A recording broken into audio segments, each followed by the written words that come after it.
ሰላም ተኸታተልቲ ናይዚ ቻነል እንኳዕ ብደሓን መጻኹም። As I said in my previous video, this channel is to help you learn English, mathematics, finance, and IT step by step from beginner to advanced level. This is my first video or lesson in learning English. እዚኣ ቀዳመይቲ ቪዲዮ ንተምሃሮ ቋንቋ እንግሊሽ ምዃና እያ። By the way, if you are just starting to learn English, I suggest that you start from the basics and move step by step. Otherwise, if you keep watching random English videos, you may collect a lot of information. But when it comes to speaking, you might feel like you can't speak confidently. እንታይ በዚ ኣጋጣሚ ሪኮመንድ ወይ ኣድቫይስ ዝገብር ተምሃሮ ናይ ቋንቋ እንግሊሽ ጀመርቲ እንድሕር ተኮይና ካብቲ መጀመርታዊ ቤዚክስ ጀሚርና ስቴፕ ባይ ስቴፕ ክንዕብዮ ክንክእል ኣለና። ካብ ትሚልና ቋንቋ ቪድዮ ናይ እንግሊሽ ንርኢ ስቴፕ ባይ ስቴፕ ሎማዓንቲ ሓንቲ ድሓርካ ከምኡ እንዳበልና ክንመሃር ሪኮመንድ ይገብር ማለት እዩ። So in this lesson we will learn about noun and pronoun. ናይ ሎማዓንቲ ኣርእስትና ከምቲ ዝበልኮ ንጀመርቲ ናይ ቋንቋ እንግሊሽ እዩ። እቲ ኣርእስቲ ናይ ትምህርትና እንታይ እዩ? noun and pronoun። ብዛዕባ noun and pronoun ክንመሃር ኢና ማለት እዩ። lesson goals ተማሂርና ምስ ወዳእና እንታይ ክንፈልጥ ኢና? After completing this lesson, you will be able to define nouns and pronouns. nouns እንታይ እዮም? pronouns እንታይ እዮም? define ክንገብሮም ክንክእል ኢና ማለት እዩ። ወይ ክንፈልጥ ኢና nouns እንታይ እዮም? pronouns እንታይ እዮም? ክንክእል ኢና። The second goal is to identify nouns and pronouns in a sentence. ኣብ ሓደ sentence ወይ ሙሉእ ሓሳብ ኣየና ይ noun ኣየና ይ pronoun ከዓ ፈላሊና ክንፈልጦም ኢና። The third goal is use pronouns correctly in a sentence. pronouns ኣብ ሓደ sentence ወይ ኣብ ሙሉእ ሓሳብ ክንጥቀመሎም ክንክእል ኢና ማለት እዩ። ከምቲ ዝበልኮ እታ ቀዳመይቲ ቶፒክ እንታይ እያ? noun.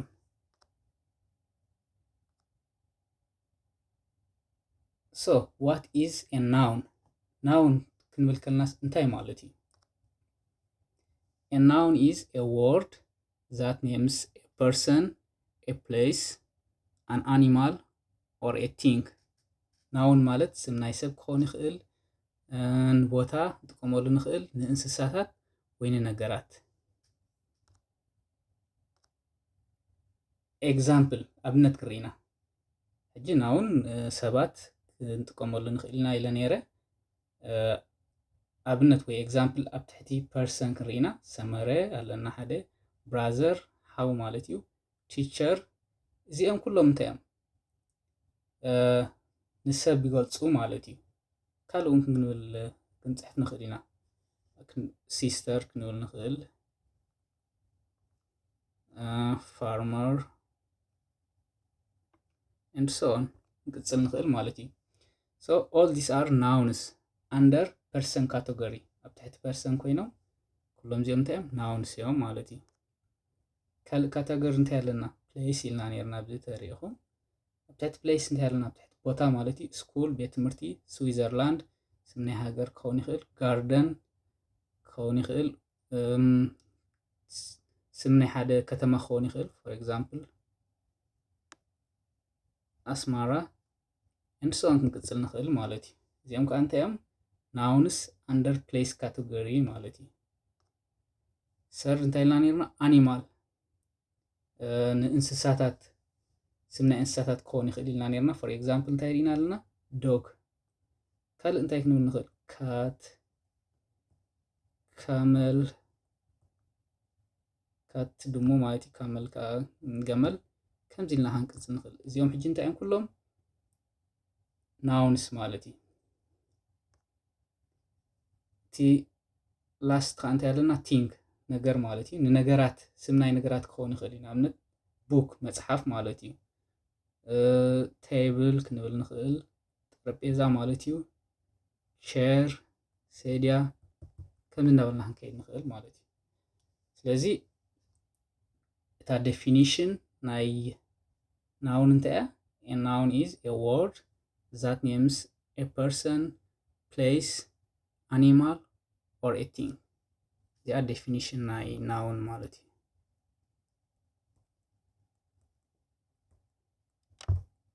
ኦኬ noun እንታይ ኢልና ተታሓቲትና እዚኣ ክንብል ንኽእል ማለት እዩ ኤግዛምፕልስ ካ እዞም ክንሪኦም ፀናሕና ማለት እዩ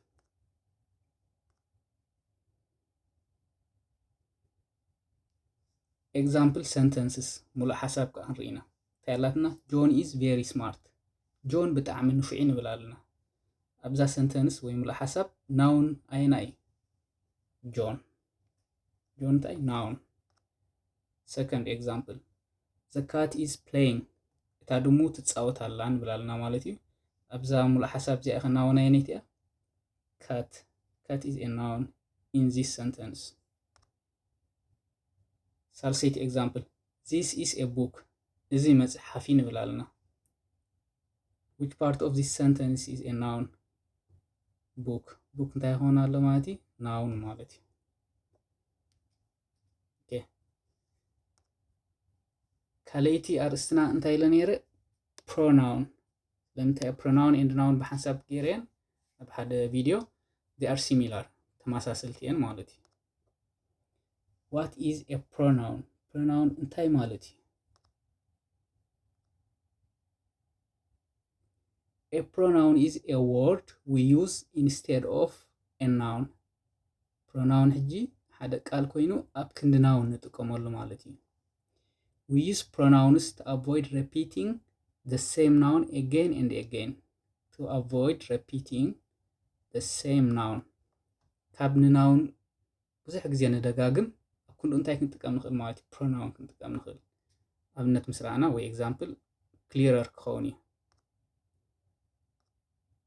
let's see an example John is my friend John ዓርከ ኢልና ኣለና ፅኒሕ ኢልና እንታይ ኢልና he is kind ሕጂ ኣብዘን ሰንተንስ እዚአን pronoun ኣይነይቲ ትኸውን ኣላ ማለት እዩ pronoun he ምክንያቱ እንታይ ኢልና ነርና a pronoun is a word we use instead of a noun ኣብ ክንዲ ናውን ኢና ንጥቀመሉ ይህ ሕጂ ኣብ ክንዲ መን ተጠቂምና ኣለና ማለት እዩ ኣብ ክንዲ ጆን እንታይ ተጠቂምና ኣለና ማለት እዩ he ተጠቂምና ኣለና ጆን እንታይ እዩ ናውን he ኻ pronoun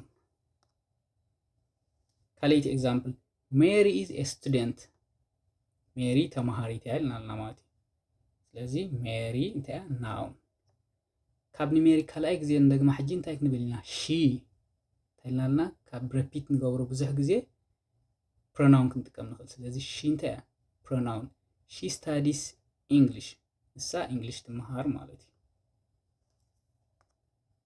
ሳልሰይቲ ኤግዛምፕል ንሪኢና the car is new እታ መኪና ሓዳሽ እያ ኢልና ድሓር ከዓ it is very expensive ብጣዕሚ ክብርቲ እያ ከዓ ንብል ኣለና ስለዚ ኣብ ክንዲ ካር እንታይ ተጠቂምና it ስለዚ he she it እዚኦም ኩሎም እንታይ እዮም pronouns እዮም ማለት እዩ ኣብ ክንዲ መን ተጠቂምና ኣለና ኣለና he ኣብ ክንዲ ጆን she ኣብ ክንዲ ሜሪ it ካ ኣብ ክንዲ ካር ማለት እዩ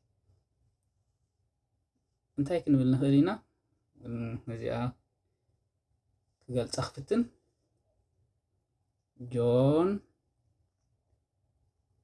is my friend ጆን ዓርከ ኢልና ኣለና ካልኣይ እንታይ ክንብል ንኽእል ጆን is kind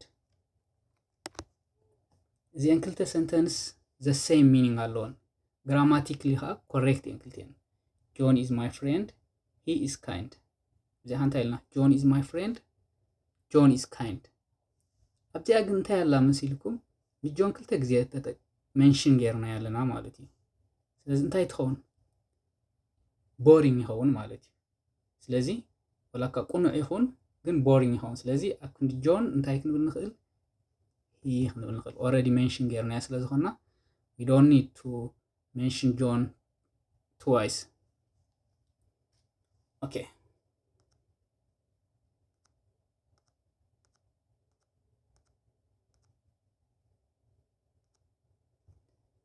common subject pronouns example ናይ pronouns ከዓ እዚኦም ማለት እዩ I pronoun እዩ አይ ማለት አነ ማለት እዩ ዩ ንስኻ ሂ ንሱ ሺ ንሳ ኢት ንነገራት እንጥቀመሉ ወይ ንሕና ዘይንሳቶም እዚኦም ኩሎም እንታይ እዮም these are examples of pronouns ኩሎም እዚኦም እንታይ እዮም example ናይ pronouns እዮም ማለት እዩ okay I hope nouns and pronouns clear ኮናልኩም ማለት እዩ ኮይናልኩም ኮና so this is the end of lesson 1 make sure to subscribe like and write in the comment section any English topic you would like to explore or learn. Thank you for watching and see you in my next video.